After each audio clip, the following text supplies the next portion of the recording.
నువ్వు అడ్డదారిలో ఇక్కడ hitech city కట్టేటప్పుడు దాని ముందు ఉండేటువంటి ల్యాండ్స్ అన్నీ కూడా ఆక్యుపై చేశావు.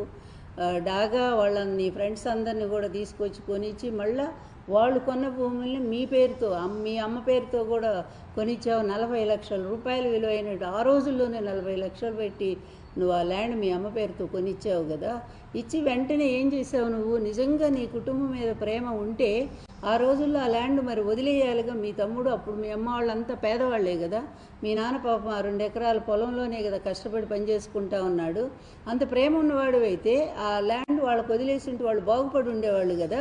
మీ పాడు బుద్ధి చెప్తున్న కుటుంబం పట్ల మీ మొదటి నుంచి కూడా మీకు ఏమాత్రం కూడా ప్రేమాభిమానాలు లేనటువంటి మీరు ఈరోజు ఇతరుల మీద ప్రేమ చూపిస్తారా? విజయమ్మ గారి మీద ప్రేమ మీకు అంత పాపం పొంగుకొని వచ్చిందా? ఆ ల్యాండ్ ఏం చేసావు? నీ లోకేష్ పేరుతో రాయించుకున్నావు తిరిగి మీ అమ్మ దగ్గర నుంచి. ఇదే మీ ప్రేమ కుటుంబం పట్ల?